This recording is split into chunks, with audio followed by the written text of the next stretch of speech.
ஏங்க இன்னைக்கு காலையில தான் வந்தேன். 20 நாள் நடக்குது, அந்த கட்சி கேட்க மாட்டேங்கிறீங்க. 20 நாட்கள் பேச்சுவார்த்தை நடத்திட்டு இருக்காங்க, இன்னும் பேச்சுவார்த்தையும் நடக்கல.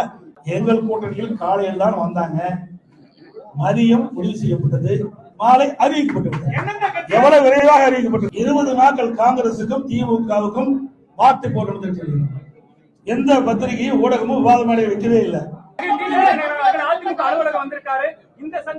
உங்களுக்கு என்ன கஷ்டமா இருக்குது? அவர் வந்து அதே விட மாட்டேங்கிறீங்க.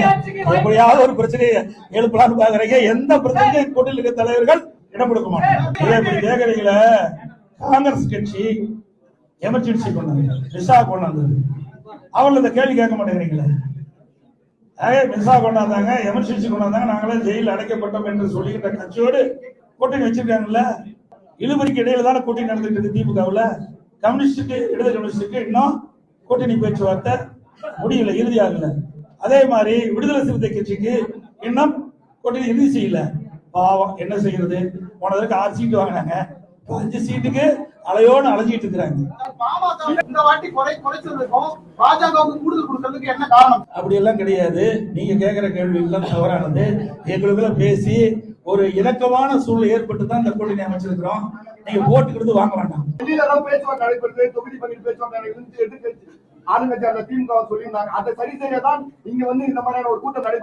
ஏங்க இது என்ன அறிவிச்சுமே இல்லையா? அறிவிச்சிருக்கவே இல்லையா? ஏங்க ஒரு கட்சினா அவ டிஸ்கஸ் ஆகும். திருமதி கனிமொழி போனாங்களே டெல்லி. நான் டெல்லிக்கு போனது ராஜ்யசபால போய் கையெழுத்து போட போனேன்.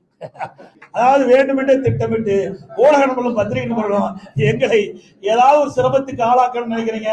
எங்களுடைய கூட்டணி பொறுத்தது தெளிவா இருக்குது.